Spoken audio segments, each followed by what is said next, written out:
साल 2026 की शुरुआत से ही दुनिया में उथल-पुथल मची हुई है। चलिए समझते हैं कि ये सब हो क्या रहा है। तारीख है 30 मार्च 2026 और दुनिया एक बहुत बड़े संकट के मुहाने पर है।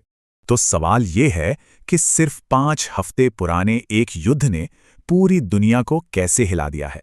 इस पूरी उथल-पुथल का सेंटर है मिडिल ईस्ट, जहां एक नई और खतरनाक जंग छिड़ गई है। देखिए, ये सब कितनी तेजी से हुआ। पहले अमेरिका इजराइल का हमला, फिर ईरान का जवाब और फिर हूती भी जंग में कूद पड़े। हूती अब सीधे रेड शिपिंग पर हमला कर रहे हैं और ये एक बहुत बड़ा खतरा है।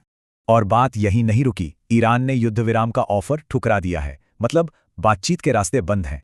लेकिन अमेरिकी प्रेसिडेंट का ये बयान थोड़ा हैरान करने वाला है। शायद पर्दे के पीछे कुछ और चल रहा है। इस लड़ाई का असर अब पूरी दुनिया की इकॉनमी पर पड़ रहा है।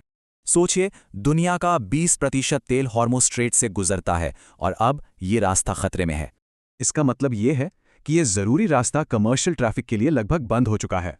नतीजा, तेल के दाम आसमान पर हैं। इसे ही ऑयल शॉक ऑफ 2026 कहा जा रहा है। और इससे कॉस्ट पुश इन्फ्लेशन बढ़ गया है, खासकर उन देशों में जो तेल इंपोर्ट करते हैं। दुनिया भर के बड़े बाजार गिर रहे हैं और इन्वेस्टर्स सेफ हेवन माने जाने वाले अमेरिकी डॉलर की तरफ भाग रहे हैं। इस संकट की वजह से वेस्टर्न हेमिस्फेयर में भी एक बड़ा स्ट्रेटेजिक शिफ्ट आ रहा है।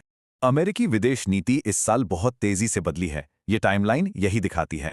वेनेजुएला में अमेरिका ने तेल बाजार पर कब्जा कर लिया है, जिससे मिलिट्री बिल्डअप शुरू हो गया है। और अभी कल ही क्यूबा पर लगी दशकों पुरानी तेल नाकाबंदी पर भी एक सरप्राइज यू टर्न लिया गया। ये सब अलग अलग घटनाएं नहीं हैं, ये एक कनेक्टेड और उथल-पुथल वाली नई दुनिया का हिस्सा हैं। दूसरे ग्लोबल हॉटस्पॉट्स पर भी असर पड़ रहा है। यूक्रेन में हिंसा बढ़ गई है और बाकी देश भी नए कदम उठा रहे हैं। तो हम एक नए जियोपॉलिटिकल भूकंप के आफ्टरशॉक्स देख रहे हैं। तो जैसे जैसे पुराना ग्लोबल ऑर्डर बिखर रहा है, असली सवाल यह है कि आगे क्या होगा।